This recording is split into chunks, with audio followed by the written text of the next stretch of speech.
Hello everyone, and welcome back to the month of March. We are in the middle of an eclipse season right now, so there's a lot going on. There's more to come. We're going to start with our intuitive reading, and then the second half of the video, as always, is an astrology reading. So listen to both, listen to one or the other, whatever you feel most called to do. Just a few quick announcements. We are having a 30-day Psychic Breakthrough Challenge on the Psychic Development Society this month in March. So this is a great month to join in on that membership if you've ever been interested. It comes with a ton of my courses. It also comes with our Psychic Development Practice Nights, group coaching calls, but this month specifically, you're gonna get a tiny bite-sized little exercise that you're gonna do every day for the next 30 days to really crack open your psychic abilities. And I had a lot of my students just be like, I feel like I'm almost there with my abilities. I feel like there's a wall right here and I just can't get past this wall. And so I was trying to think of a challenge that we can do, because we do a challenge every month. And I was like, let's do one where we really try to break you open, crack you open, push you through those barriers and push you through quickly. And I know that, again, the psychic ability is not something you can grow overnight, and I'm not saying by any means that you're going to come out of this just magically psychic, but I did try to create all of the exercises this month to really push you quickly. And I have a lot of meditations that you'll get to download and keep as well. That come with it that I've made especially for this exercise. So check it out on the membership. And just know with that membership, you're also going to get workshops. I have a ton of guest workshops that we've already recorded that you can now access. I think there's already 4 up there. There's one about timelines. We had Sonia come in and teach us about quantum intuition. We had a birth chart class where we dove into how to understand your psychic abilities through the lens of your birth chart. I did a mini guest workshop as well. And then this week on the 4th, Allison is joining us. She is my fellow Aspen program student and coach colleague, and we've kept in touch over all these years. She's going to be coming in and teaching us about energy work. So you could join us live for that event, or again, you can catch the replays of all my guest workshops through the Psychic Development Society membership. I also am going to be finally creating and hosting my Claire's mini course. So Psychic Development Society members, you are all going to get a copy of this no matter what, because it comes with your membership. However, if you are not part of the membership and you just want to come for the class because you're interested in learning about your clairs and which one is the strongest for you and how you can activate them and use them and strengthen them, this workshop is going to be just perfect. It's going to be March 16th. You're going to get hands-on exercises. You're going to get to practice reading yourself, reading me, reading other people in that workshop. And this mini course, I'm only going to record it once live, and then after that, it'll be available for purchase. As you know, we move forward, you can grab it anytime. But if you want to attend the live event and join live, head on to the link in my description and you can get your ticket for it. It's only $10. I'm going to discount it for people who show up the very first time. But just know that even if you can't make it live, you can always purchase it. You're going to get a copy of that course for lifetime access. It really is designed to be replayable. I've written it in mind with it being kind of a course that the majority of people are probably going to be watching it via replay. So last update, I promise. Ireland, if you are interested, just know, if I know there's a handful of you that I've been kind of chatting with back and forth, you're sort of interested, you're not quite ready yet. I wanted to let you all know, heads up, I'm going to be going on to another YouTube channel. I'm doing a collaboration with another huge creator. And normally when that happens, I get swarmed. I get swarmed with readings, one. So if you're thinking about getting a reading, it might be time to book before I get swamped. And then I usually also get just, everything that I'm about. People go and they find all my stuff and binge it. I'm going to be talking about my Ireland trip on that podcast. So just know that you might see people grab it really fast this month. It's just what happens when I get a huge swath of new eyeballs on me. They end up seeing my stuff, they get interested, and they purchase. And so, yeah, if you were interested in those discounted seats, which there are only a couple more left of, it might be worth putting in the time and energy to put a deposit down, just so you can reserve that discounted spot. Because once those discounted spots are gone, the price will go up. And if you just happen to be coming here in the future from my interview with Linda, welcome. Every single month I do these readings, monthly forecasts, astro readings. And again, if you are interested in that Ireland trip, all the details are down below in the description. But all right, let's get into it. No more updates. All right, what do we got for the monthly energy of March? Ooh, jasmine. I was literally in the mountains this weekend looking for a jasmine plant. That's interesting. It is through yourself that divinity is able to weave magic. Heck yeah. If that's our March, we're off to a good start. The moon is a powerful symbol of manifestation, and there's no plant more closely aligned with the moon's energy than night blooming jasmine. I didn't know that. Okay, I'm gonna have to go buy some. You know, this card is about co-creation. It's about manifestation and the ability to understand that everything you do and say and feel has an impact. Your thoughts create your reality. And so when I always say this, like when you're focused on the good and you're walking around feeling grateful and excited and positive, which again, that's not like 100% the goal. We are still human. We have emotions. We are not always 100% on. The universe really just sees our thoughts as a reflection, and it reflects it back to us. So if we're constantly focused on the good, it's going to send us more good. Your thoughts create your reality. I really think that like what you put out is what you get back, and the universe likes to match that energy. So this month is like a call to be aware of what energy you're putting out, because I do think that the opposite can be true with this jasmine card. It's our overall theme of the month. It doesn't necessarily promise perfection. We'll see more when we pull tarot cards, but it could be that challenge of focusing on everything that's wrong. And when you focus on everything that's wrong and not working, you are saying, universe, this is top of mind. This is all I can think about. This is what I am. This is what my outside world is. And you just attract more and more of that. You can't control every thought you have, every feeling that you have. But what you can do is you can learn to reframe it into a more empowering option. As you shift that narrative, your outside world will start to match that.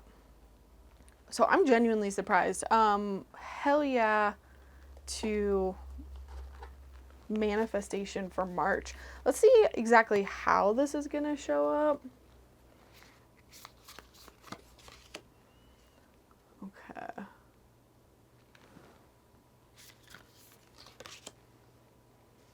And the Page of Cups card. Okay. It's interesting because, you know, when we pull major arcana cards, this is big energy.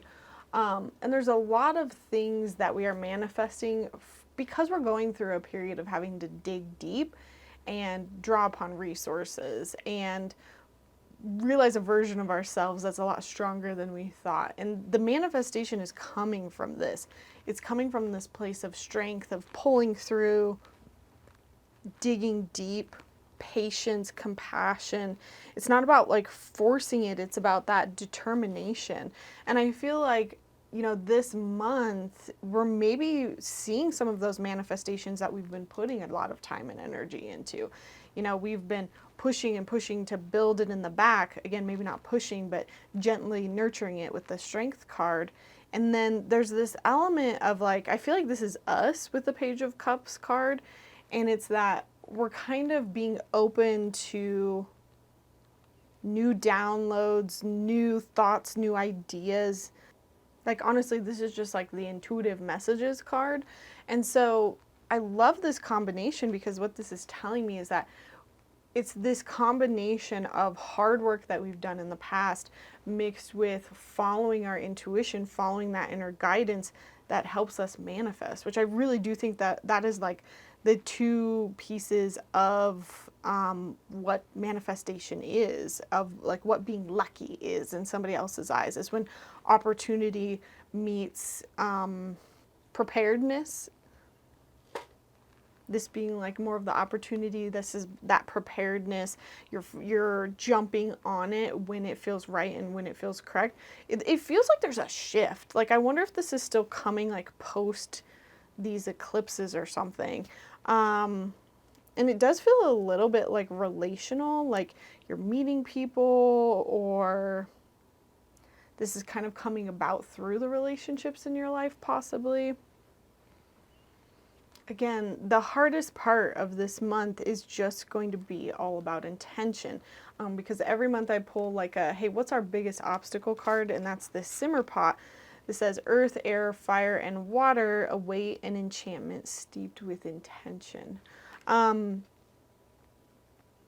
I'm getting that this is, again, that more reverse side of the card. Like some of us could have a month where we are just not manifesting things. And I feel like the majority of us are seeing a more positive move forward. But for some of us, it's that we're still in that, like having to dig deep and find our own inner strength and be patient. And maybe we're not quite listening to our intuition.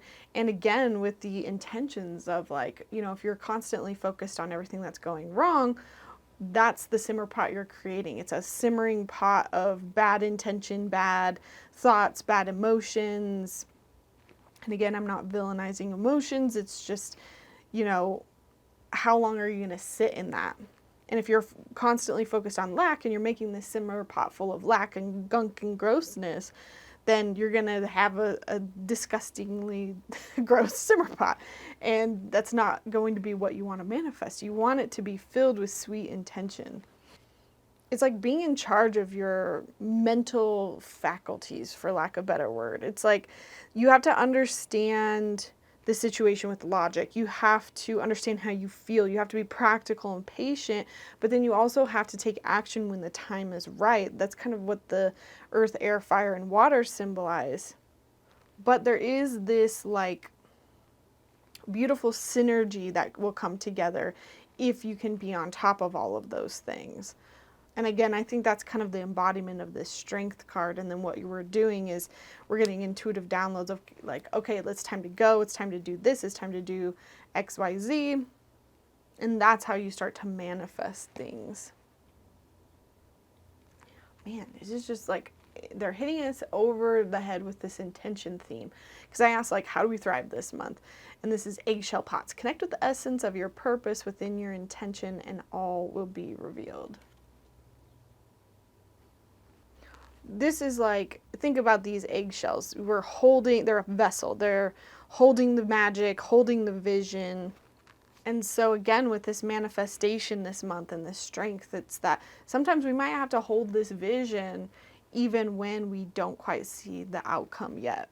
I'm just getting like two versions of this. Some of us are fine, like the ones of us that have been doing the inner work will actually start to see these manifestations this month. And those who have not been doing the inner work are going to have a little bit more of a struggle. There's going to be a little bit more resistance because like the eggshell pots also talk about like having a diluted vision or like not clear desire of what you're trying to like manifest.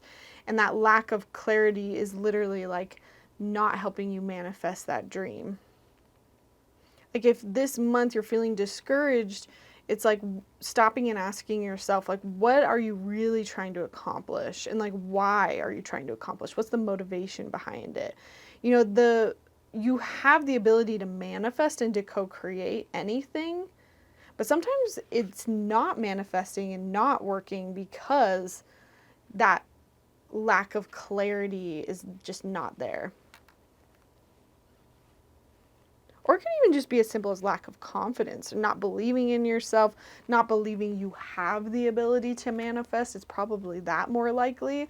And this month might be more of a reminder to, again, it is through yourself that divinity is able to weave magic. It's believing in the idea that even when the world is on fire, you can still manifest your future. And like, I'm going to create a podcast on this, so it might be worth, if you feel really called to this message, of kind of just like hope through adversity. I would check it out when it comes out. I'm waiting for eclipse season to be done, but I'm going to do a follow-up on eclipse season, and honestly, all the hope that I'm seeing through it, which I know everyone's probably like, what are you drinking, lady? But I've seen so many good, promising things that my mood has just shifted entirely about the future. But that's what eclipses do. They speed things up. I'll get to that in the astro section. And I think this is a good time to point out that the astro dice that I literally pulled, Saturn in Aries in the 9th house. Saturn in Aries is literally happening right now. And so when I rolled this, I was like, okay, that, theme is probably going to be really present energetically.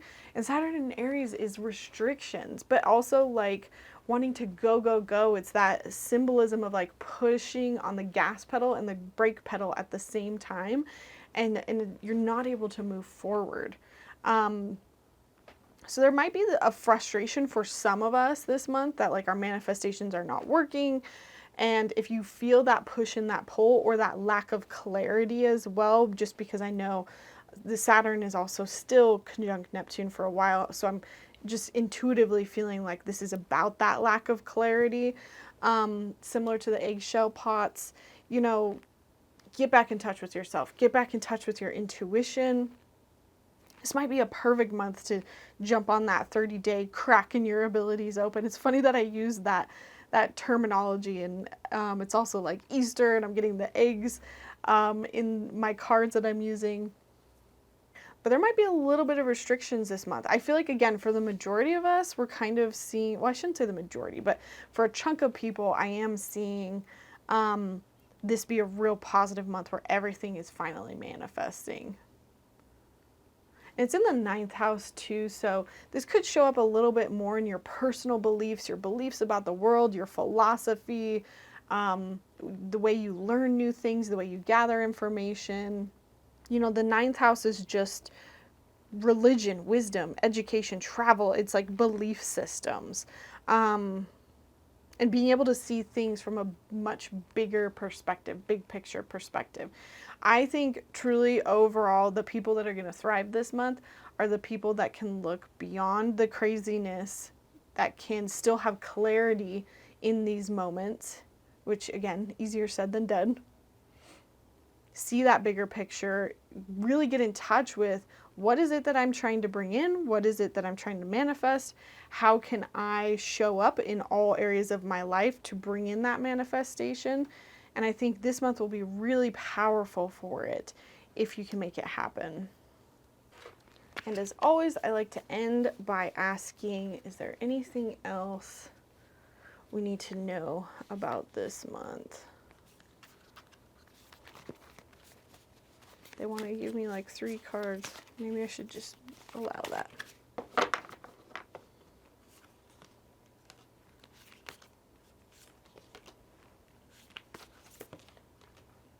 Like, first off with the love card, like I do get that like something a little bit is coming to a close and you're feeling love and tenderness and care towards others, or maybe it's just like collectively you're feeling that love.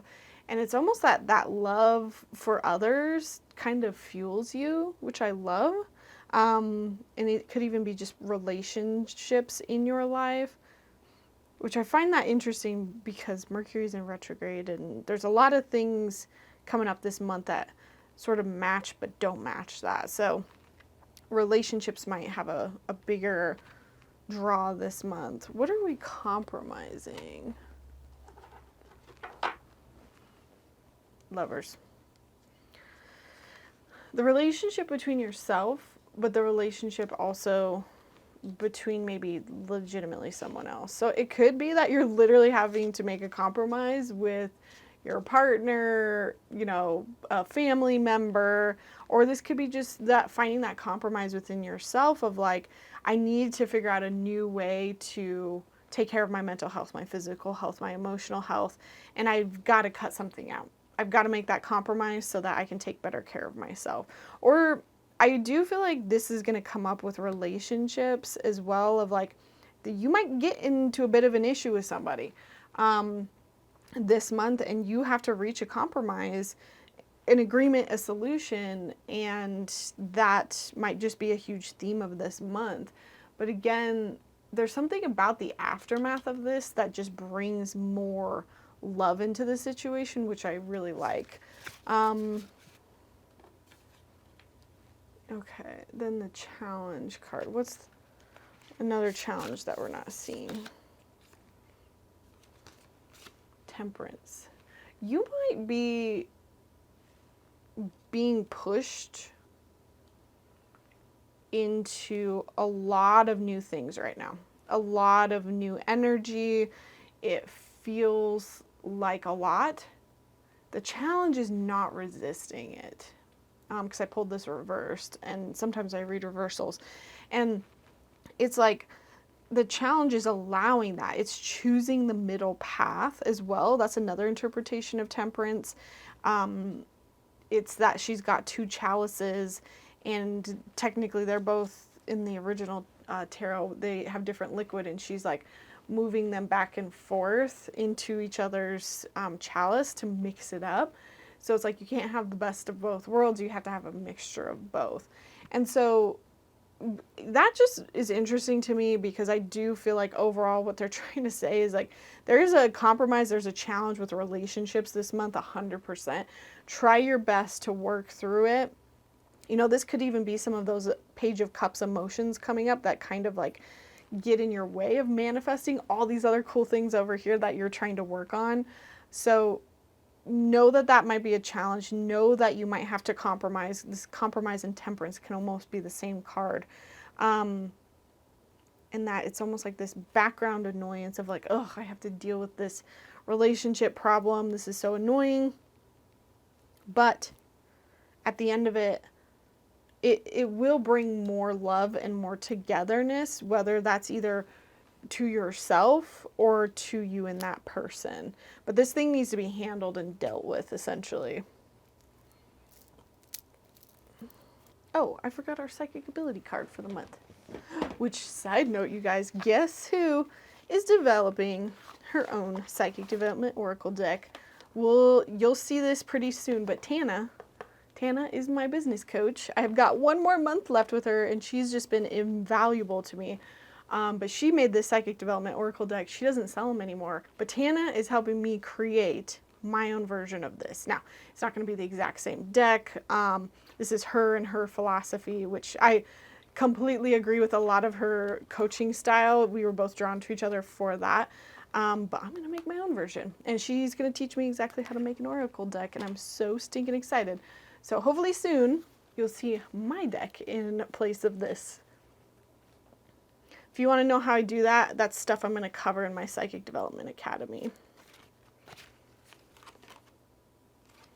Interesting. Use a new tool this month. You know, maybe that lack of clarity, or, you know, even if we do have a lot of clarity, this might be a good month to just pick up a new tool. I've actually been called to like really use the pendulum lately. I haven't actually picked it up and done it. So when it comes to your psychic ability, it might be fun to grab a new tool, start a new tool. I can't see. Maybe I'll do it off of the side here. Can you point to the card that has the most importance for us this month?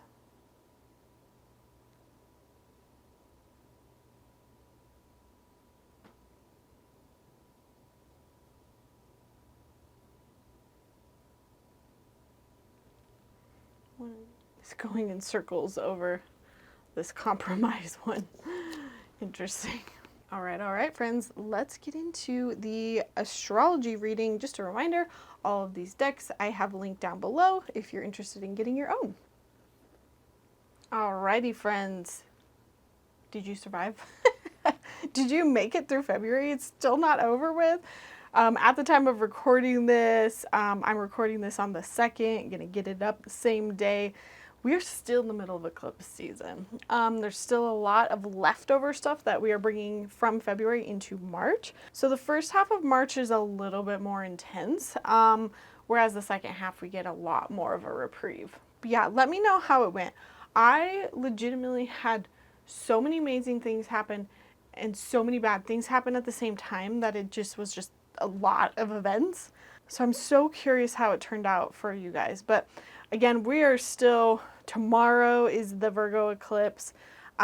Those, I will say, those Aquarius eclipses, or that Aquarius eclipse, one singular, gave me so much hope for the future. Lots of bad things happening on that one as well.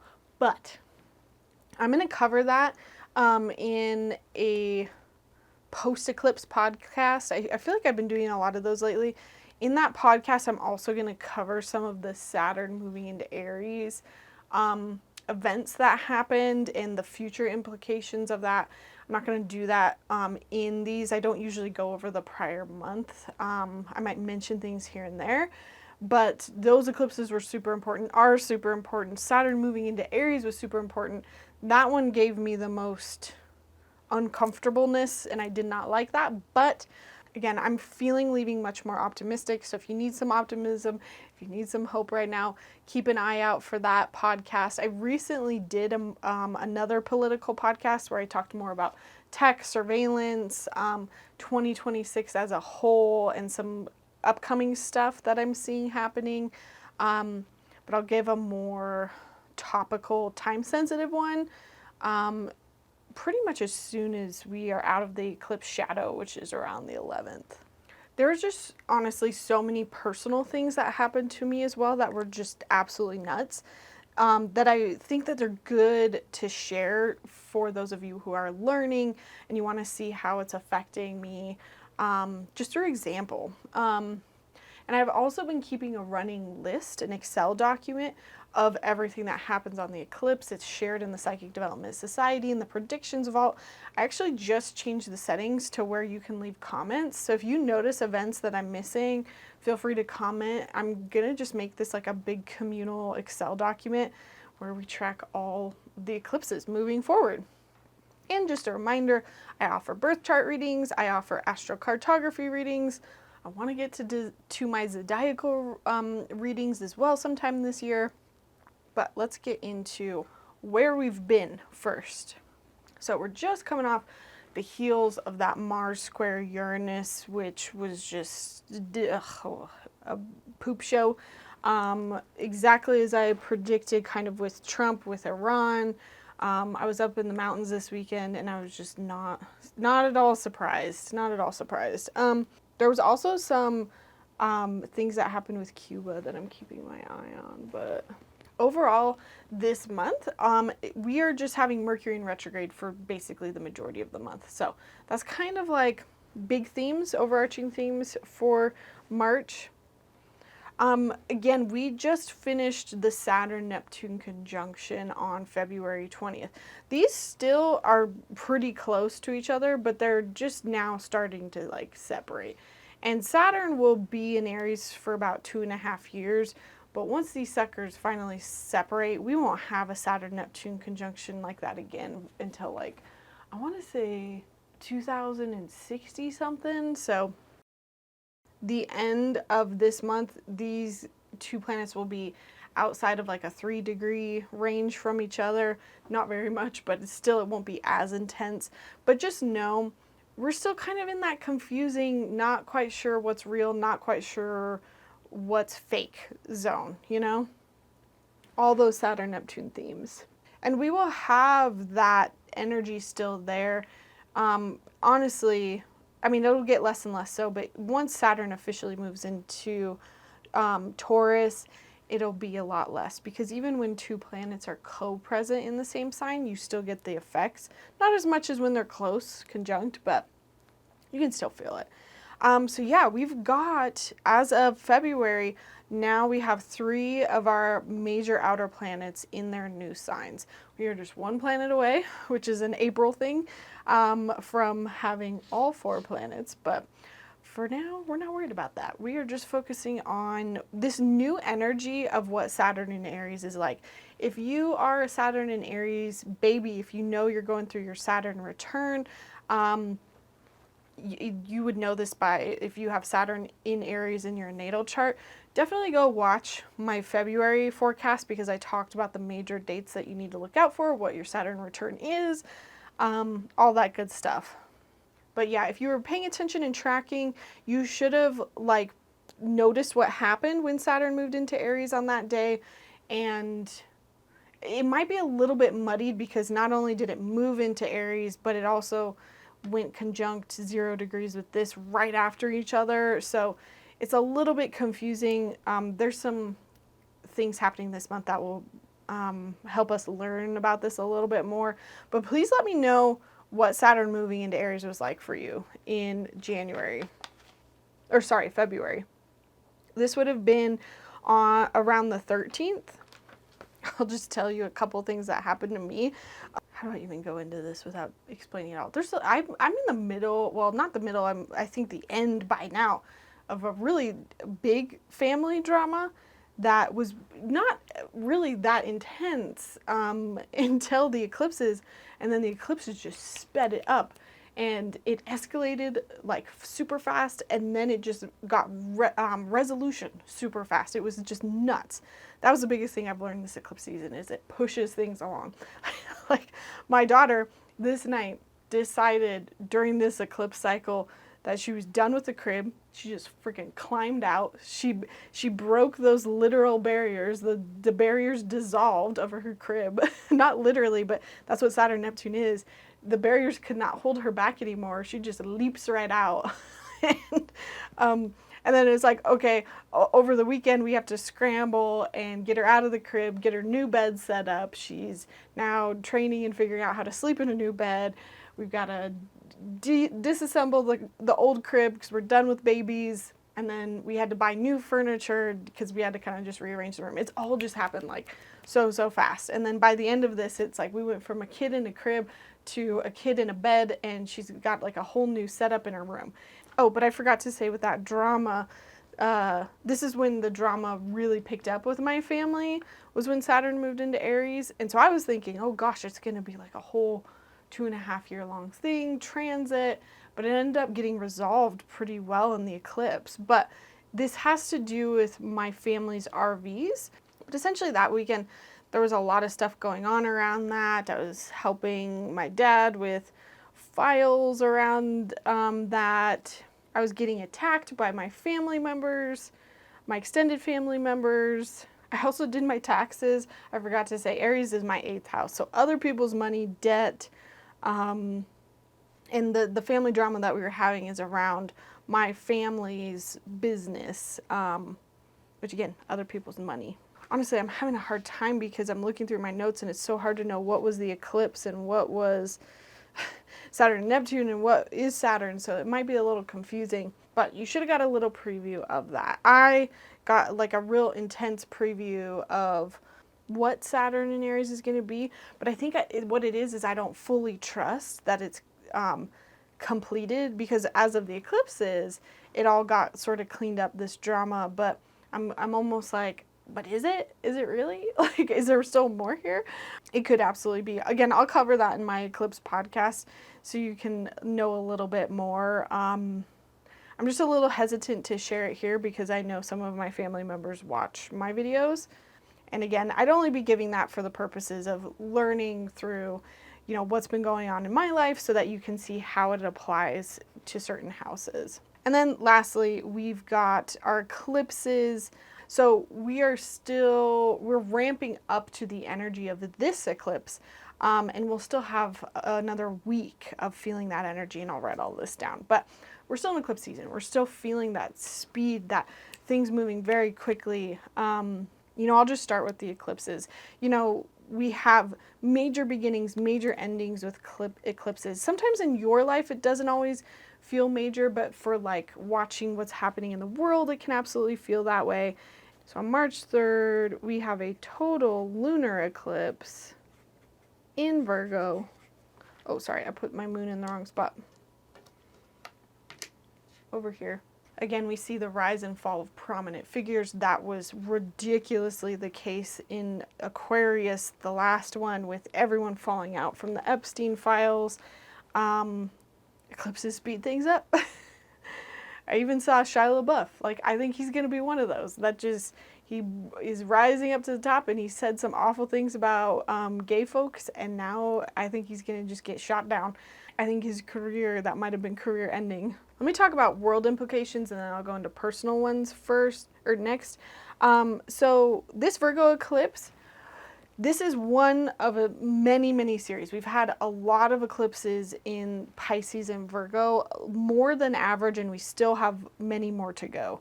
We have 2 more. We have 1 more in fall and 1 more of spring of 2027. And the reason why we're having so much is it's because of the way the lunar nodes are arranged. So you can look back at September 21st.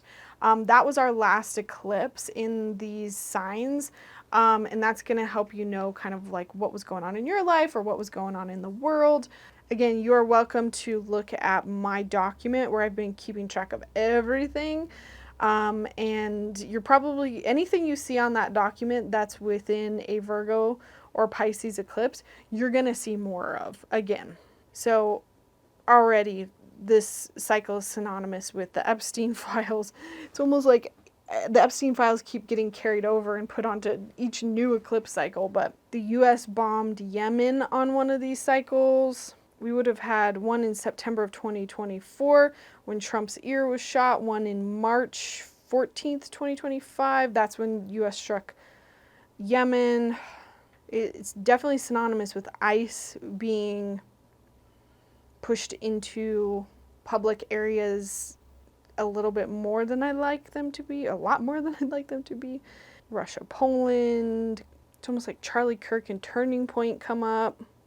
Because on the last one of these cycles, it was when Charlie Kirk was shot, and that just hugely polarized all of Americans. Lots of associations with it being around free speech, which we're already seeing. TikTok was also sold on the last Virgo eclipse.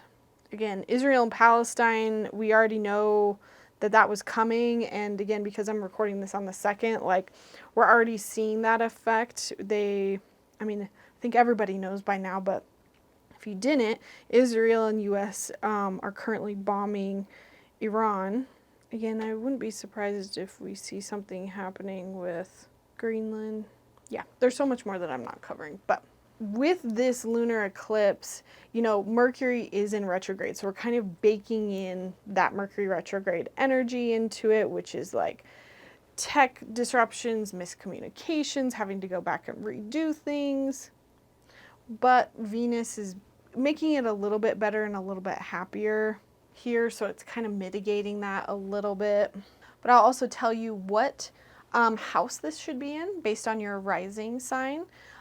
So this eclipse in Virgo, if you are an Aries rising, this will be in your 6th house, Taurus 5th, Gemini 4th, Cancer 3rd, Leo 2nd, Virgo 1st, Libra 12, Scorpio 11, Sagittarius 10, Capricorn 9, Aquarius 8, Pisces 7. And again, it kind of pulls in both your 1st house, or sorry, both your Virgo house and your Pisces house, because that's how eclipses work, is it's really both of those houses being connected at the same time. Oh, see, this is why I should have went in order. I was going to go back to the one that I had written the day before. So on the 2nd, Mars also moves into Pisces. And so that's the other thing with this eclipse is like Mars is right there with that eclipse as well, kind of adding to that energy. I won't write this down, but on March 5th, we have the Sun in Pisces trining Jupiter. And that's just like a good day to kind of like get a little bit of clarity on Mercury in retrograde and what it's doing here for you. And I'll just kind of speak more to the Mercury in retrograde next. Again, that started last month, but Mercury is looking back. It's revisiting, redoing, think anything re. But Mercury here, it's just doing a lot of uncomfortable things. It's in its fall, doesn't like being in Pisces. It's right next to Mars, which doesn't help. So you really want to look at where Mercury is in Pisces, like what house is that for you? This is in my 7th house. So that might mean I might have a lot of miscommunications, things I need to redo, things I need to fix. When it comes to my one-on-one relationships, this tends to show up in my client relationships, like just one-on-one readings and stuff like that, but it also shows up in like my marriage or my personal relationships. And it's almost like at the start of this month, this Mercury retrograde is really pleasant. It feels loving, but then as soon as it kind of causes this like separation, this discord. This will be around the 7th. I won't write this down again, but just pointing it out for those who like to keep ultra track. And the 7th is kind of the Kazemi. It's like the halfway point of like, what are we learning during this Mercury in retrograde? But this Mercury in retrograde is a lot harder. You might not even see what it's here to teach you around then, just because of all of the conditions that it's in. It's like conjoining the eclipse, it's ruling the eclipse. So you're not going to see fully what that path forward looks like, but you might see it a little bit on the 7th. Mercury Kazemi, which again, just know that means halfway point. And that's where we get to like the 7th and 8th. What happens is Venus on the 6th ends up moving into Aries, and it conjoins Saturn and Neptune. So we're getting an activation of those Saturn and Neptune themes again, but in a more relationship way. So there's a lot of like confusion around relationships. This makes so much sense with the intuitive reading. I'm remembering there's like this distance, there's a lack of clarity, a little bit of like what's real with these relationships, what's not around the 7th or the 8th. And that's kind of where Mercury goes under the sun. It becomes much more introspective. Things become a lot more confusing, and you're just kind of like getting space. I'm so interested in how this showed up for all of you guys. It helps me to learn. If you guys don't mind taking the time to comment and sharing, if you feel comfortable doing that. This month is such a mishmash because like on the 8th, there's another really good auspicious conjunction, which is Mercury trines Jupiter. So Mercury and Jupiter. So that's actually my 7th and 11th house. So that might be something really good with my network, my social community.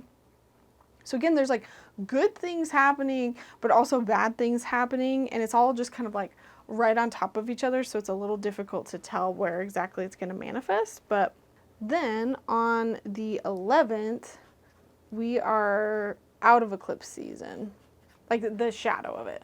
Eclipse season done. You're not really done with it until you get to the next moon cycle, full moon, new moon cycle, but pretty much consider that done. You're out of that intense energy. Things should slow down a little bit. And it's also interesting because that day Jupiter stations direct, which essentially means, like we talked about this last summer, Jupiter has a year cycle, so it's really easy to track. About midway through the year, it changes signs. So Jupiter has been in this sign for you since about last summer. And it'll change signs again in summer of this year. But now that it's moving forward, it can do a little bit better of a job cleaning up this area of your life. And you know, this makes total sense to me because Jupiter is like luck, expansion, abundance. This being in my 11th house, that's like what I consider you guys, my social networks, my mighty networks, which is truly just my psychic development society. I have been building, rebuilding, creating things behind the scenes, not as good at engaging with everyone. And this is like around the day actually that I go on that person's channel. So I wonder if the day that it starts to move forward, I start to see a lot more positivity and growth with, like, you know, my network or something. Again, anything I write down, just know that that's the most important stuff. Anything I leave out is kind of just like extra if you really care, for those who are super into this. The 15th, Mercury and Mars, they conjoin And just know that that's like tech snafus, altercations, verbal altercations, harsher words. Again, Mercury is communication, Mars is conflict. So there's a little bit of like anger, confusion, again, in this area of your chart. And I'm like, I thought I was out of the clear when Saturn moved out of Pisces, and I was like, oh my gosh, my one-on-one relationships are going to be a lot easier. But now Mercury is in here for all of us, making things confusing, and we're having to redo things and conflict. Like it's like, I need a break, y'all. All right. And then as we approach the 20th, Mercury finally stations direct. So it stops moving backwards, it's moving forward. It finally comes out from the sun and it joins Mars, which is not a great place for it to land, essentially. So it's like, even though Mercury in retrograde is over, it kind of ends with like a real big bang. It might end in a conflict or a disagreement, and you will get clarity on like, okay, finally I have a way to move forward, which normally you'd see at the Cazimi, but for some reason, or not for some reason, but for the reason of Mercury being where it is, it's just a lot more difficult. And where it ends up stationing direct, it's like, it's not the best news. You have to find a way forward that's not the best, but at least you found a way forward. Again, it's like compromise card, I truly believe. It's like maybe we have to sacrifice something and it's not exactly what we wanted it to be. But at least on the 21st, we get some positivity. This is the spring equinox, Ostara. That basically is the sun moving into Aries. We're at our astrological new year because the year starts at Aries astrologically. That's the first sign of the zodiac. But it makes sense. It's also spring in the northern hemisphere, fall in the southern hemisphere. This is actually one of the best days of the year. Also, not of the year, sorry, of the month, because Mars is trining Jupiter. And when Mars trines Jupiter, I guess in the past, it's similar to like winning something bad almost happens, but somebody saves the day. There's a lot of suspicious things that have happened in the past, like the government of Iran was created on one of these, so I wonder if Iran will fall or get they'll have a new regime change or something. Israel surprise attacked Iraq in the past, so there's definitely something that's going to happen with Iran, Israel around these days again. We had like one of the longest government shutdowns in the US on one of these, and I guess on another one of these, the Iraq war, they came on to the TV and like, here's our justification for going to war with Iraq. It's often synonymous with great military leaders, so we'll have to keep an eye out for, who's talking this day. On a personal level, this is really good forward action for you. So it might be a good day to start something new. Literally, it's the spring equinox. It's going to be there for a whole quarter. So I would use this day electionally to start something that you really want to move forward on. Maybe being aware of like what house it's in. Like literally, this is in my 7th house of one-on-one client relationships and my 11th house of like network social media. So I'll probably be doing something around that to really make the most of that time. Oh, and then on the 22nd, 23rd-ish, I'll just put 22nd, the sun conjoins Saturn and Neptune. So it's basically right on top. We have Saturn, Neptune, Sun all right next to each other. So this is actually going to be really enlightening on what Saturn is doing the next 2.5 years in this sign, what Neptune is doing the next, 11, 12-ish years. Also a little bit of what that Saturn-Neptune conjunction is because they're still super close to each other. So you're going to get, I'm just going to write down like Saturn-Neptune themes. And you'll just have to remember, it's not just those two together, but it's those two individually in that sign for you. And this will be good because the sun illuminates, it shines light on things, and it'll basically help you kind of understand what these two planets are doing in Aries for you. So you want to look in the house. What house is this? This is what makes me feel like maybe my family drama isn't over. But maybe it's that the drama moves out of the way and we move on to the next step of our business, which has basically been delayed for literally like 7 or 8 months. It's ridiculous. All because my family members, we were selling our RV property, and we were gonna buy a new one, and we got all of our RV tenants off the property. And fucking two of our family members decided to squat, and they squatted for 6 months, didn't move, had to pay a ton in attorney fees just to move them. They threw a bitchy fit. Oh, I'm still resentful about it. And one of them literally committed a criminal felony trying to like pretend that the property was theirs and they signed a fake lease. Like, it's been a whole thing, y'all. It's been ridiculous. But as of today, as I'm speaking, we're not even completely at this next eclipse. We've gotten both people off the property. It's been settled, almost. Whoops, sorry, my battery died. I can't really remember what I was saying, but yeah, it's been a whole thing. And so I wonder if it does really get resolved by the end of the eclipse season, then my family gets to move forward into the next chapter, which we can no longer sell the property because it's been many months and our buyer backed out. So we actually get to keep our property, which is great news. This is always what I wanted. And this is why I never thought it would sell, because all of this stuff would happen on the eclipses, and because I've been tracking it, I've been able to kind of be like, this isn't like a said and done thing. This thing is coming up multiple times because the Virgo Pisces eclipse is coming up multiple times. And the fact that now I've got these planets moving into Aries and just the timing of it all, it just says that this might be some generational wealth that really gets built.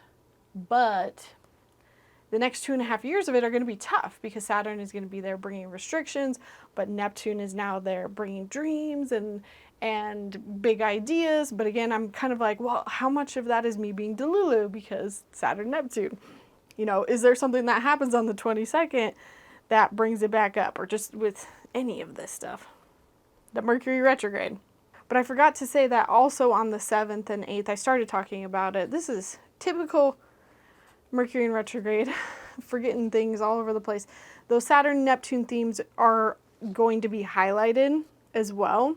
And that was because of originally Venus conjoining them. So the first time around, it was a little bit more relational.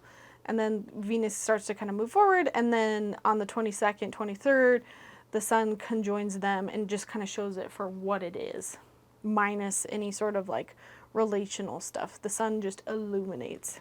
And then I totally skipped over our lunation. So I'll just write it down here. But on the 18th, which goes all the way here, this is our next lunation. We're finally officially out of eclipse season. We have a new moon in Pisces. So great time to start some new intentions around the Pisces sector of your chart. At the time, this is a little bit close to that Saturn-Neptune conjunction, so there's a little bit of lack of clarity. And when I say close, I mean like timeline close. It kind of gets baked into that chart a little bit. And this is a little bit where we see some more resolution happening with Mercury as well. Because Mercury is pretty much almost, again, station direct. But let me give you where this is occurring, where you're going to set new intentions. So this is a Pisces moon, new moon. Aries, this will be in your 12th house. Taurus 11, Gemini 10, Cancer 9, Leo 8, Virgo 7, Libra 6, Scorpio 5, Sagittarius 4, Capricorn 3, Aquarius 2, Pisces 1. And again, we're familiar with this energy because we've had so many eclipses in Pisces and Virgo. So it might be a little bit more of those same themes popping up, maybe not as intense as an eclipse. Also not going to write this down. The 26th, we have Mercury trine Jupiter. So it seems like there's a lot of kind of things getting activated with Jupiter in the Cancer section of your chart. And then on the 30th, we've got Venus moving into Taurus, which really likes being there. But you're not going to really see the good things that brings until April, and we'll cover that in April. But that kind of brings us to the end of March. I probably covered a little bit more of the small stuff than I meant to. Let me know if you guys like that or not, or if you'd rather me keep it more simple. I think the biggest takeaways here is that we are kind of in our last month here of these 3 planets, our outer planets, being in a new territory. And April is when we're going to get the 4th one moving in. And if you guys haven't watched my political podcasts and you're interested in what's going on in the world, or nervous, or looking for hope, it might be worth checking out my latest podcast that I put up. I kind of went over my predictions for this year, and once we hit April, we're going to be in Uranus and Gemini territory. And when we are there, we will have all 4 of our major outer planets in a place where there has been previous wars. You know, Pluto in Aquarius, this is where our government was created. So we're in our Pluto return right now. The Constitution was created, the Bill of Rights was created. So in a lot of ways, those are being examined, pushed, tested. You know, Neptune in Aries was where the Civil War began. Saturn in Aries as well, we just had that happen. And then when we have Uranus finally moving into Gemini, you know, that's where that planet was during the Revolutionary War, the Civil War, the end of World War II and the Cold War. So, like, I'm not trying to scare anybody, but we are in that territory. We are in Civil War territory. We are in World War territory. I mean, this might not be as much of a surprise as of what happened after this weekend, but if you want to know a little bit more about that, my predictions around that, check out my most recent podcast. Again, I'll be going over more of what Uranus and Gemini means next month. That'll be a pretty big one to come back to. But I'll just say it here. I know I've said it in a couple other places, but the next 7 years, we're probably going to be in war territory. And this is not just war with everybody else. We've always been at war with everybody else. This is like war here. And again, not trying to scare everybody. I gave a lot of resources in that, gave a lot of hope. And I really see Saturn in Aries the next 2.5 years being the most intense, starting this year, 2026. Once Saturn finally leaves Aries, it'll be a little bit less intense. When Taurus moves into, when Gemini moves into Cancer, that'll really be the cleanup phase, but that won't happen until 2033. And again, I'm just prepping you, letting you know, you're probably going to see a buildup of this energy coming into April, but I want you to know that there's an end date. There's an end date. There's things that get cleaned up. It almost always does. And then we're never experiencing something so major in our lifetimes ever again. So I'm finding a lot of solace in the fact that I can predict a lot of these things through astrology. And it's like this weekend, I knew something was going to happen with Trump. I knew something was going to happen with Iran. So when it happened, it wasn't as like destabilizing. I was able to be like, okay, here's that thing. It's happening right on time. And I know when this is going to end as well. And that's also giving me a lot of solace. And I'm just, I'm happy we're finally going to be in it, to be honest. Like, it's not going to be fun when we're finally in Uranus and Gemini, but at least we're not in this build-up phase that we've been in the last, 11, 12 years with Neptune and Pisces and Uranus and Taurus. Those have always been classically the build-up phases to those prior wars. And so it feels like we're already in it, but we're still technically not. And I look forward to Uranus moving into Cancer after about 7 years. It'll just make things a lot smoother. But yeah, I'll be here providing those monthly updates every single month so you know what to prepare for, you know what to expect. Again, maybe check out my Eclipse podcast. I'm going to also cover Saturn in Aries and what happened last month on those days and what that means. And again, the second half, once we get past like the 11th, things get a lot easier. There's a little bit of a break here at the end of the March, so take advantage of it. Other future things to keep an eye out for if you're just like really wanting to learn more from me. There should be a podcast that I did with Anna coming out this week as well. And I also released a new podcast that I did really impromptu myself about where I see the future of the psychic industry going, especially in regards to AI. And for those of you who are my students, it might be really worth listening to. and how you can kind of prepare for what's coming. I felt called to kind of channel some of those messages that I was getting. All right, everyone, I hope you have a fantastic March. Again, let me know what you're trying to manifest. Let me know what you're excited for, what you're not excited for, and I will see you in April to prepare for Uranus and Gemini.